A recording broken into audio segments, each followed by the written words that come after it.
ഞങ്ങൾ പാട്ട് എഴുതിയിട്ടുണ്ട്. എനിക്കൊരു അവാർഡിന് വേണ്ടി പോവുകയാണെന്ന് അവരെന്തിതാ വിശ്വസിക്കില്ലായിരുന്നു. അപ്പോൾ അവസാനം ഞാൻ പിന്നെ ഷാൻ റഹ്മാൻ മ്യൂസിക് ചെയ്ത പാട്ട് തട്ടത്തിൻ മറയത്ത്. പാട്ട് എനിക്കറിയാം, ഷാൻ റഹ്മാൻ എനിക്ക് നല്ലപോലെ അറിയാം, പക്ഷെ അനു എലിസബത്ത് ജോസ് ആരാണ് നമ്മൾ കേട്ടിട്ട് പോലും. എന്തെങ്കിലും ഒരു കാലത്ത് നമ്മൾ മരിച്ചു പോയി കഴിഞ്ഞാൽ ആരെങ്കിലും പാട്ട് കേൾക്കുമ്പോൾ നമ്മൾ അതിൽ കൂടെ ജീവിക്കുന്ന പോലെ ആണെന്നുള്ളൊരു പോയിന്റ് എപ്പോഴും പറയും. അപ്പൊ എനിക്ക് ആ സൗണ്ടിങ് ആണ്. അപ്പൊ അവിടെ എന്ത് വാക്ക് വരും? അപ്പൊ ഞാനിങ്ങനെ ആലോചിച്ചാണ് മുത്തുച്ചിപ്പി എന്ന് പറഞ്ഞൊരു വാക്ക്. ഇത് നമ്മുടെ പാട്ട് തന്നെയാണ്. നമ്മളൊരു സ്റ്റുഡിയോയിൽ കേൾക്കുന്നു, അത് നമ്മൾ എഴുതിയ പാട്ട്. കുഞ്ഞിലെയൊക്കെ തൊട്ടിയിൽ കിടത്തിയിട്ട് റേഡിയോ വെക്കുമ്പോൾ കൂടെ പാടാൻ ശ്രമിക്കലൊക്കെ എൻ്റെ പാട്ടെന്ന് വെച്ചാൽ അത്ര ഇഷ്ടമുള്ള, ഭയങ്കര ഇഷ്ടമായിരുന്നു. പാടുക എന്ന് പറഞ്ഞാൽ അടുത്ത ട്രോള് വരാൻ ചാൻസ് ഉണ്ട്. ഞാൻ മൂളൊന്നും ഉദ്ദേശിച്ചു. 3 പാട്ടുകളും എന്ന് വെച്ചിട്ടാണ് തുടങ്ങുന്നത്. അതെ, ഡിസ്ക്രൈബ് ചെയ്യുന്നതും ഒരു വേവിനെയാണ്. തീരാതെ നീളുന്നു, തോരാതെ ഏറുന്നു, ദൂരങ്ങൾ താണ്ടുന്ന എന്തിനോ. ഞാനിതുപോലെ ഒരു പരിപാടിക്ക് പോയിട്ട് പാടിയപ്പോൾ ഷാനിക്ക അവിടെ ഉണ്ടായിരുന്നു. ഞാൻ പാടിയത് എൻ്റെ പാട്ട് തന്നെ. അന്ന് ഷാനിക്കിന് മോളെ നീ വേറെ ഏത് പാട്ട് പാടിയില്ല, സ്വന്തം പാട്ടിനെ പാടി നീ കൊല്ലരുത്. പാട്ടൊന്ന് കേൾപ്പിച്ചെന്ന് ഷബാസൊക്കെ സൈഡിൽ ഇരുന്നിട്ട് ഇപ്പോൾ പാടി. ഞാൻ ഭയങ്കര പേടിച്ച് സൈഡിലിങ്ങനെ, ഡെഫിനറ്റ്ലി മമ്മൂക്കെ അല്ലേ സ്റ്റാർസ്റ്റൊക്കെ ആയിട്ടിരിക്കുകയായിരുന്നു. അപ്പോൾ സാർ ഷബാസൊക്കെ ഇങ്ങനെ പറഞ്ഞു കൊടുക്കുമായിരുന്നു, ഇങ്ങനെ രക്ഷക നീ കണ്ടതില്ല ഉള്ളു ഫുൾ. അപ്പം എല്ലാം ഇല്ല വെച്ചിട്ടാണ്. ഉള്ള നായിക നീ കണ്ടതില്ല പ്രാർത്ഥന എല്ലാം ഇല്ല. അപ്പം എന്താ എല്ലാം ഇല്ല. സിറ്റുവേഷൻ അങ്ങനെ ആയതുകൊണ്ട് നെഗറ്റീവായിട്ടല്ല. കരത്തില് 2 പാട്ടുണ്ട്. ഒരു തിരയുടെയൊക്കെ ഒരു കൈൻഡ് ആണെന്നാണ് എനിക്ക് കംപ്ലീറ്റ് സ്ക്രിപ്റ്റ് വിനീതേട്ടൻ പറഞ്ഞിട്ടില്ല. കഴിഞ്ഞ സിനിമകളിൽ നിന്ന് വ്യത്യസ്തമായിട്ടുള്ളൊരു, എനിക്ക് തോന്നുന്നത് മനസ്സിലായത് തിര പോലത്തെ ഒരു കൈൻഡ് ഓഫ് ഒരു ത്രില്ലർ ആവും.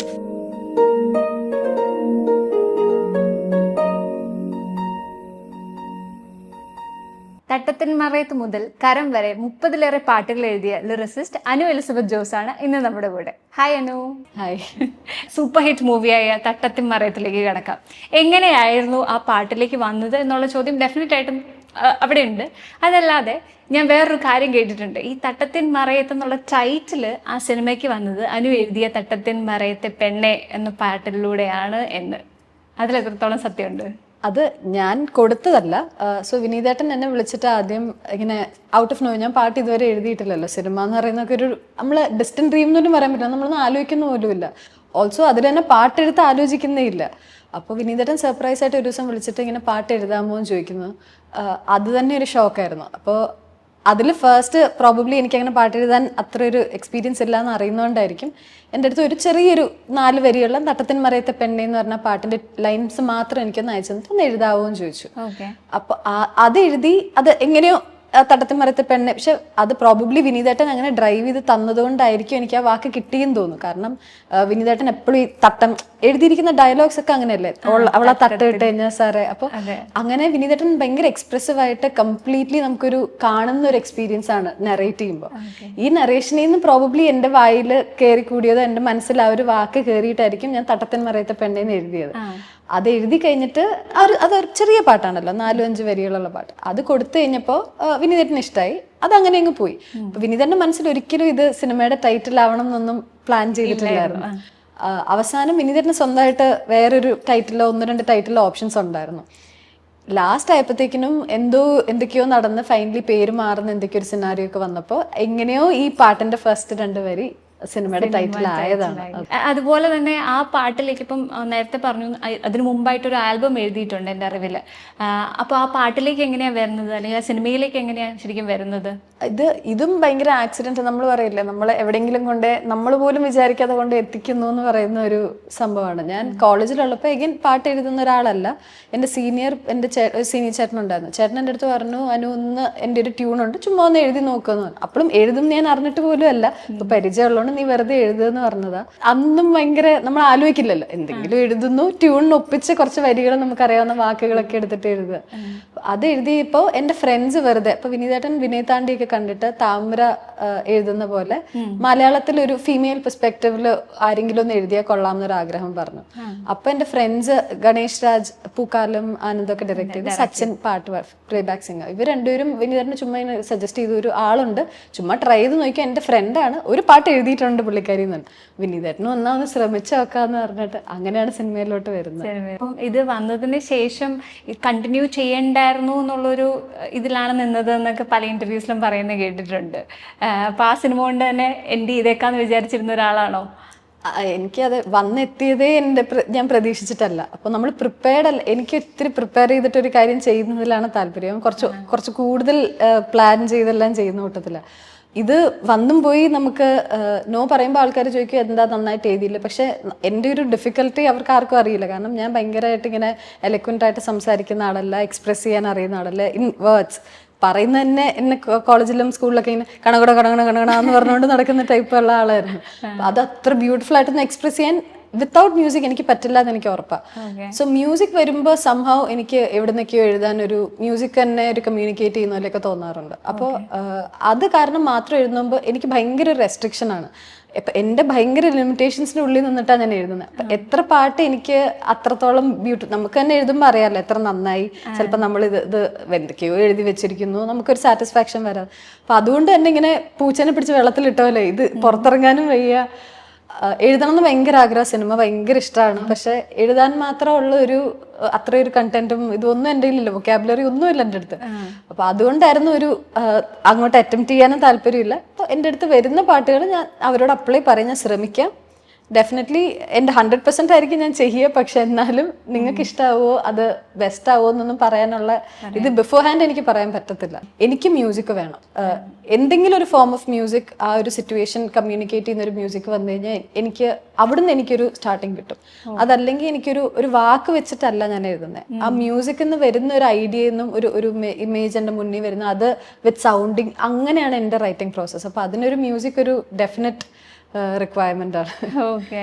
അപ്പൊ മുത്തുച്ചിപ്പി പോലൊരു എന്നുള്ള പാട്ടില്ലേ, അതിനകത്തൊരു വണ്ടർഫുൾ സിമിലി തുടക്കത്തിൽ കൊടുത്തിട്ടുണ്ട്.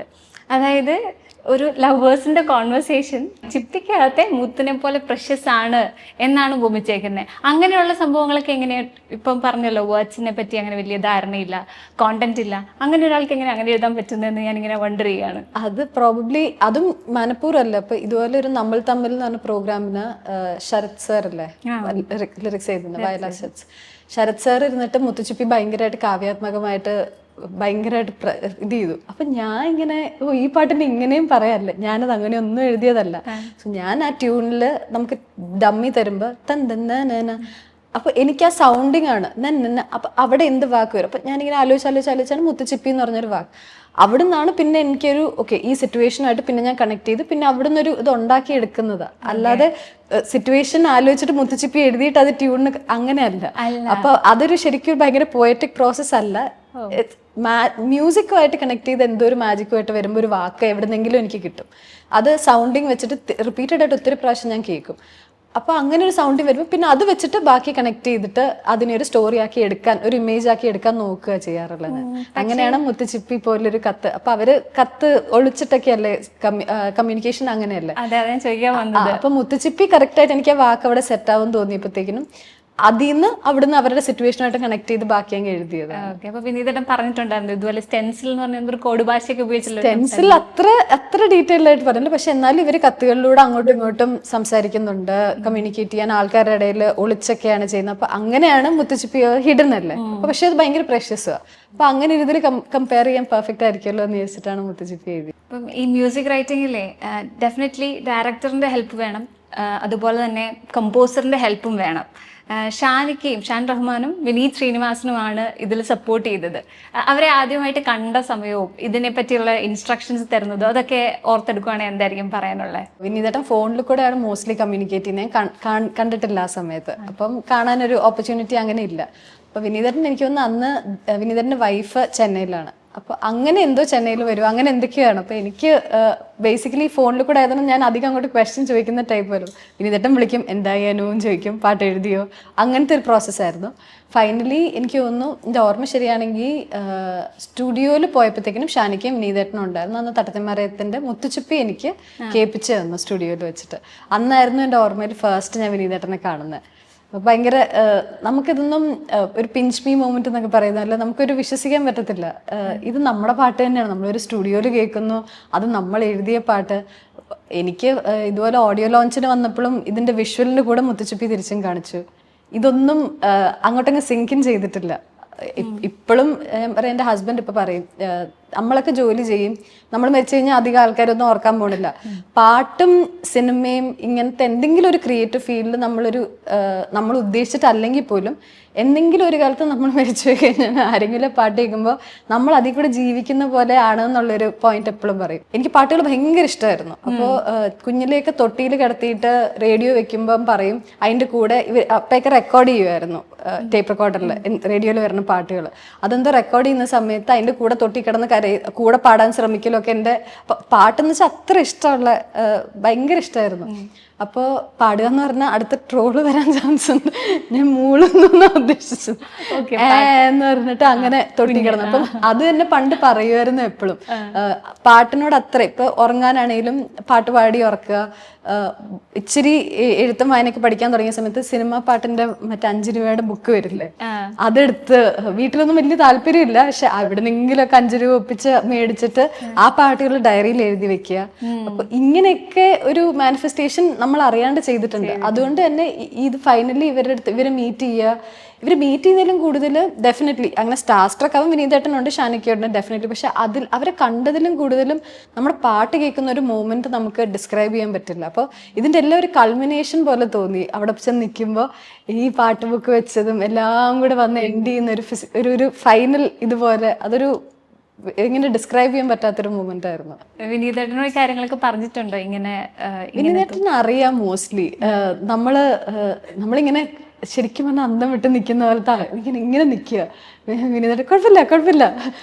പുള്ളി മോസ്റ്റ്ലി ഇങ്ങനത്തെ എന്നെ പോലത്തെ, ഞാൻ മാത്രമല്ല എന്നെ പോലത്തെ ഒത്തിരി പുതിയതായിട്ട് വരുന്ന ആൾക്കാർ ഒരുപാട് ഇത് ചെയ്യുന്ന ആളാണ് വിനീതേട്ടൻ. അപ്പോൾ വിനീതേട്ടനെ പ്രോബബ്ലി അറിയാം നമ്മളിങ്ങനെ ആയിരിക്കും ഡീൽ ചെയ്യാൻ പോകുന്നത്, നമ്മളിങ്ങനെ ആയിരിക്കും റെസ്പോണ്ട് ചെയ്യാൻ പോകുന്നത്. കാര്യം ഒത്തിരി പേരുണ്ട്. ഞാനുണ്ടായിരുന്നു, ഗണേഷിന്റെ ഫസ്റ്റ് അസിസ്റ്റന്റ് ആയിട്ടുള്ള മൂവി ആയിരുന്നു, സച്ചിൻ പാട്ട് പാടിയിരുന്നു. അപ്പൊ നമ്മളെല്ലാവരും ഒരു ടീം പോലെ ഒരുമിച്ച് ഇരിക്കലും അങ്ങനെയൊക്കെ വളർന്നതാണ്.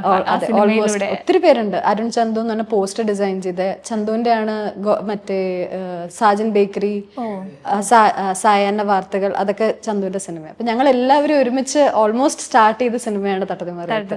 അപ്പൊ അതിനകത്ത് വേറൊരു പാട്ടില്ലേ, ശ്യാമാംബരം എന്ന് പറഞ്ഞാൽ, അത് കമ്പാരിറ്റീവ്ലി മറ്റു പാട്ടുകളിൽ നിന്ന് കുറച്ചും കൂടി സിംപ്ലിസിറ്റിയുടെ കാര്യത്തിൽ കുറച്ചും കൂടി ഹൈ ലെവലാണ്. അങ്ങനെ ആ രീതിയിൽ വാക്കുകൾ പോകണം അങ്ങനെയൊക്കെയുള്ള ഇൻസ്ട്രക്ഷൻസ് ഉണ്ടായിരുന്നോ ഡയറക്ടറിന്റെയും കമ്പോസറിന്റെയും ഭാഗത്തു നിന്ന്? വിനീതേട്ടൻ ഒരിക്കലും അത് സിമ്പിളായിട്ട് എഴുതുന്നല്ല പറഞ്ഞു. നമുക്ക് ഈ ഒരു ലൈൻ നമുക്കൊന്ന് മാറ്റി പിടിക്കാം, സിറ്റുവേഷൻ ഇതാണ്, നമുക്ക് വേണമെങ്കിൽ വേറെ എന്തെങ്കിലും ഒരു രീതിയിൽ ഇതിനെ എക്സ്പ്രസ് ചെയ്താലോ, കുറച്ചുകൂടി ഡിഫൈൻഡാണ് നമുക്ക് എന്ത് വേണം എന്നുള്ള. അപ്പോൾ വിനീതേട്ടൻ മുത്തുച്ചിപ്പി ആണെങ്കിലും തട്ടത്തിൻ മറയത്താണെങ്കിലും വളരെ ഡിസ്ക്രൈബ് ചെയ്ത് പറഞ്ഞതാണ്. ശ്യാമാംബരം വെച്ചാൽ മുത്തുച്ചിപ്പിക്ക് ഒരു ഡെഫിനറ്റ് പൊസിഷൻ ഉണ്ട് സിനിമയിൽ. ഇങ്ങനെ കത്തുകൾ വരുന്നു, അപ്പോൾ ഒരു കുറച്ച് എഴുതാനുള്ളൊരു കണ്ടന്റ് ഉണ്ട്.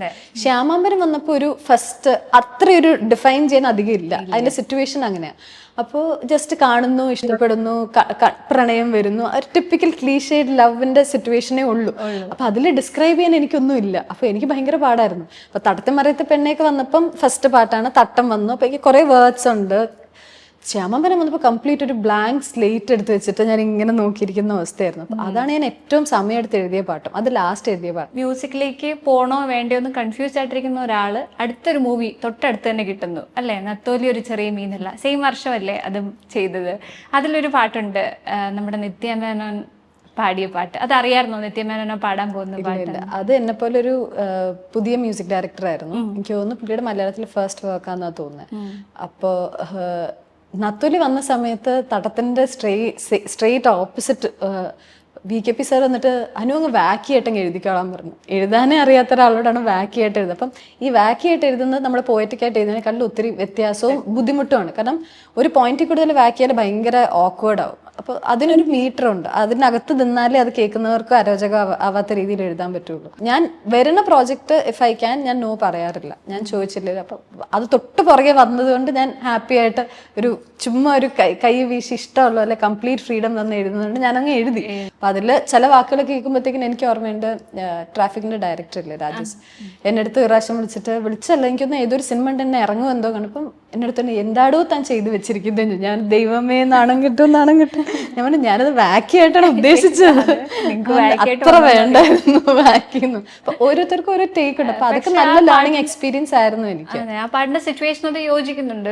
ഒരാള് ഫഹദ് ഫത്വാസിൽ അതിനകത്ത് സ്റ്റോക്ക് ചെയ്യുന്ന ഒരു സീനാണ് വരുന്നത്. അത് നല്ല രസമുണ്ട്. അതിൽ ചിലതൊക്കെ കുറച്ച് നന്നാന്ന് എനിക്ക് തോന്നി, പക്ഷെ ചിലതൊക്കെ നമ്മള് കുറച്ച് ഒന്ന് കുറച്ച് കൂടി പോയോ എന്ന് തോന്നുന്ന പോലത്തെ ഒരു എനിക്ക് ഈ അടുത്തൊരു മൂവി റെഫറൻസ് വന്നപ്പോൾ അവർ ചോദിച്ചതും ഇതുപോലെ എഴുതാവോന്നായിരുന്നു. ഇപ്പൊ എനിക്ക് അതുപോലെ എഴുതാൻ അത്ര ഒരു ഇതില്ലാത്തതുകൊണ്ട് ഞാൻ പറഞ്ഞു അത് എഴുതാൻ കുറച്ചുകൂടെ നന്നായിട്ടുള്ള ആൾക്കാരുണ്ട്, അപ്പൊ ഞാൻ അവരായിരിക്കും നല്ലതെന്ന് പറഞ്ഞിട്ട് ഞാനത് റീഡയറക്ട് ചെയ്യായിരുന്നു. അപ്പം അതിനകത്ത് തന്നെ വേറൊരു പാട്ട് ഉണ്ണിമേനോൻ സാറ് പാടിയൊരു പാട്ട്, അതിനകത്തൊരു ലിറിക്സിന്റെ ഭാഗം എനിക്ക് ഭയങ്കര ഇഷ്ടമാണ്. ചെമ്പനീർ ചുണ്ടിൽ എന്ന് പറയുന്ന പാട്ടിനകത്ത് കാർക്കൂന്തൽ എണ്ണയിൽ കൊഞ്ചിയാടും നേരത്തെന്ന് പറയുന്ന ഒരു ഭാഗമുണ്ട്.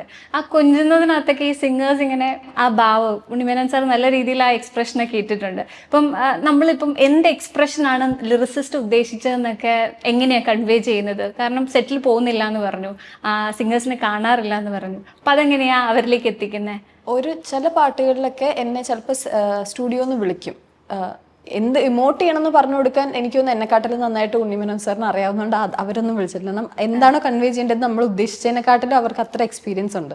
ഞാൻ എഴുതിയത് എന്താ വേണ്ടതെന്നുള്ളത് പ്രോബ്ലി അവിടെ മ്യൂസിക് ഡയറക്ടറിന്റെ ഒരു ഇൻപുട്ട് ഉണ്ടാവും, ഇവിടെ ഒന്ന് വേണമെങ്കിൽ അങ്ങനെ ചെയ്യാമെന്നുള്ളത്. എൻ്റെ ഭാഗത്തു നിന്നുള്ള ഇൻപുട്ട് ഇസ് മോസ്റ്റ്ലി ഫിനിഷ് ചെയ്ത് തരുമ്പോൾ എനിക്ക് വേർഡ്സിൻ്റെ എന്തെങ്കിലും പ്രൊനൗൺസിയേഷൻ പ്രശ്നങ്ങൾ, അപ്പം പണ്ടൊക്കെ എന്ന് പറഞ്ഞാൽ നമുക്ക് അയച്ചു തരുമായിരുന്നു, ജസ്റ്റ് ഒന്ന് റെക്കോർഡ് ചെയ്തിട്ട് ഇമീഡിയറ്റ്ലി അയച്ചു തരും, നമുക്ക് കേട്ടിട്ട് നമുക്ക് കറക്ഷൻസ് എന്തെങ്കിലും സൗണ്ടിങ്ങോ വാക്കുകൾ തോരാതീ എന്നൊക്കെ തെറ്റിപ്പാട് അങ്ങനത്തെ ഒക്കെ. പക്ഷെ ഈ കേസിലൊന്നും അതിൻ്റെ ഒന്നും ആവശ്യമേ വന്നിട്ടില്ല. ഞാൻ പാട്ട് ഫൈനൽ ഔട്ട് കഴിഞ്ഞിട്ടാണ് കേട്ടെ. പക്ഷെ പാടി വന്നപ്പോൾ ഉണ്ണിമേനോൻ സാറിന്റെ ഒരു വേർഷൻ അല്ലാണ്ട് വേറൊരു വേർഷനും കൂടെ ഉണ്ട്. ഈ ചെമ്പനീർ ചുണ്ടിൽ തന്നെ കൺമണി എന്ന് തുടങ്ങുന്ന ഒരു ഇച്ചിരി ഡിഫറെന്റ് ആയിട്ടുള്ള ഒരു വേർഷനും കൂടെ ഉണ്ട്. പക്ഷെ ഈ വേർഷൻ ഒത്തിരി പേർക്ക് ഇഷ്ടമായിട്ടുണ്ട്. ഉണ്ണിമേനോൻ സാർ കേൾക്കുന്ന പാട്ടുകളിൽ ഒന്ന് തന്നെയായിട്ടാണ് ഈ പാട്ട്. ശ്യാമാംബരം ഭയങ്കര ചലഞ്ചിങ് ആയിരുന്നു. അതല്ലാതെ വേറെ ഏതെങ്കിലും പാട്ടുകൾ ഏതെങ്കിലും മൂവീസിൽ കുറച്ച് ബുദ്ധിമുട്ടി എഴുതിയ എന്തെങ്കിലും പാട്ടുണ്ടോ? അതായത് കുറച്ച് സമയം എടുത്ത്? അങ്ങനെ ചിലത് എഴുതിയിട്ട് ഞാൻ വിട്ടിട്ടുണ്ട്, എത്ര എഴുതിയിട്ട് നമുക്കൊരു സാറ്റിസ്ഫാക്ഷൻ വരാതെ. പക്ഷെ ബുദ്ധിമുട്ടെന്ന് പറഞ്ഞു കഴിഞ്ഞാൽ ഒരു പർട്ടിക്കുലർ സമയത്തിന്റെ ഒരു റെസ്ട്രിക്ഷൻ വരുമ്പോഴുള്ള ബുദ്ധിമുട്ടേ ഉള്ളൂ. അപ്പം നമുക്കിപ്പോൾ ചിലപ്പോൾ നാളെ വേണം എന്നൊക്കെ പറയുകയാണെങ്കിൽ നമുക്കതൊരു ആഡഡ് പ്രഷറാണ്. കാരണം ഇതെന്നെ എവിടെ ഡ്രൈവ് ചെയ്ത് എത്തിക്കും എന്ന് എനിക്കറിയത്തില്ല.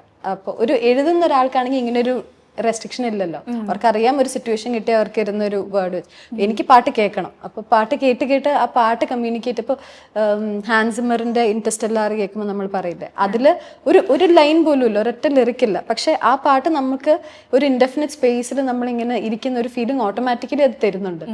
അപ്പോൾ ആ മ്യൂസിക് നമ്മളോട് കമ്മ്യൂണിക്കേറ്റ് ചെയ്യുന്നത് തന്നെയല്ലേ. അപ്പോൾ അങ്ങനെ നല്ല മ്യൂസിക് മോശം മ്യൂസിക് ഇല്ല, എന്നോട് കമ്മ്യൂണിക്കേറ്റ് ചെയ്യാൻ പറ്റുന്ന ടൈപ്പ് മ്യൂസിക്കിനെ എനിക്ക് ആ ഒരു രീതിയിൽ ഒരു പ്രോഡക്റ്റ് കൊടുക്കാൻ പറ്റുള്ളൂ. അപ്പോൾ ചില പാട്ടുകൾ എനിക്ക് വർക്ക് ചെയ്യില്ല, അത് നല്ല പാട്ടുകളായിരിക്കും, പക്ഷെ അപ്പം അങ്ങനെ വരുമ്പോൾ ഒരു ചാലഞ്ചാണ്. അപ്പം അങ്ങനെയൊക്കെ വരുമ്പോഴാണ് നമുക്ക് സമയമെടുത്ത് നമുക്ക് പിന്നെ ഒരു ഫസ്റ്റ് ഇനിഷ്യൽ ഗട്ട് ഫീലിംഗ് ഉണ്ട്, ഇത് നമുക്ക് തുടക്കത്തിലെ ഒരു സിങ്ക് വരുന്നില്ലെങ്കിൽ നമുക്ക് മനസ്സിലാവും. ട്രൈ ചെയ്യാം, ഡെഫിനറ്റ്ലി നമ്മൾ ട്രൈ ചെയ്യണം, നമ്മുടെ ജോലിയാണ്. പക്ഷെ എന്നാലും നമുക്കറിയാം കമ്മ്യൂണിക്കേറ്റ് ചെയ്ത് ഫൈനലി വരുമ്പോഴത്തേക്കിനും ചിലപ്പോൾ നമുക്കത് ശരിയാവില്ല എന്ന്. അല്ലാണ്ട് അങ്ങനെ ബുദ്ധിമുട്ടി ഇല്ല, ഇപ്പൊ ഒരു ഇഷ്ടമാണ്.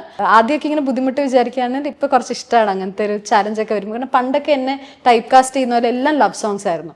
ഇപ്പോഴൊക്കെ വരുമ്പോൾ എനിക്കൊരു തിര വന്നപ്പോൾ എനിക്കൊരു ഭയങ്കര ഡിഫറെന്റ് ആയിട്ടൊരു അപ്രോച്ചും എഴുതുന്ന രീതിയും നമ്മുടെ സബ്ജക്റ്റും ഒക്കെ ഡിഫറെന്റ് ആയിട്ട് വന്നൊരു സിനിമയാണ് തിര. അപ്പോഴൊക്കെ നമുക്ക് ഇഷ്ടമാവാൻ തുടങ്ങി. തിര എന്തുകൊണ്ടാണ് വിനീതേട്ടനെ വിളിച്ചതെന്നല്ല, പക്ഷെ എനിക്ക് ഭയങ്കര ഗ്രേറ്റ്ഫുൾ ആണ് ആ സിനിമയിൽ എന്നെ വിളിച്ചത്.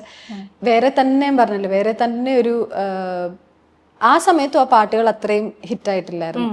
ഇപ്പോൾ പതുക്കെ എഗെയിൻ ശ്യാമാംബരം പോലെ തന്നെ ഒത്തിരി പേർക്ക് ഇഷ്ടാവുന്ന, ഈവൻ മൂവി പോലും ഡിസേർവ് ടു ബി നല്ലൊരു ഹിറ്റാവേണ്ട സിനിമയായിരുന്നു. പക്ഷെ അത്ര അങ്ങ് നമ്മുടെ യൂഷ്വൽ വിനീതേട്ടൻ്റെ സിനിമകൾ ഹിറ്റാവുന്ന അത്ര ആയില്ല. അപ്പോൾ തിര വന്നു കഴിഞ്ഞപ്പോഴത്തേക്കിനും അത്രയും തന്നെ. ഇപ്പൊ ശോഭന മാം എന്നൊക്കെ പറഞ്ഞാൽ ഞാൻ ചെറുപ്പത്തിലും ഇപ്പോഴും എൻ്റെ ഫേവറേറ്റ് പാട്ട് വരുവാനെല്ലാവരും എന്ന ആ പാട്ടാണ്. സോ ശോഭന മാം എന്നിട്ട് ഞാൻ കണ്ടിട്ട് പോലും ഇല്ല. എൻ്റെ കഷ്ടത്തിന് തിരക്ക് ഓഡിയോ ലോഞ്ച് പോലും ഇല്ലായിരുന്നു.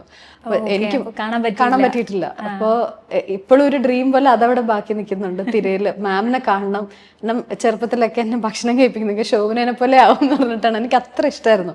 അപ്പൊ എന്തെങ്കിലും ഒരു സെൽവാറൊക്കെ എടുത്ത് ഞാൻ ഒരു അമ്മ ഇതുപോലെ ഇട്ടാൽ മതി, ശോഭനേനെ പോലെ ഇരിക്കും. അപ്പൊ എനിക്ക് അതുപോലെ ആവണം.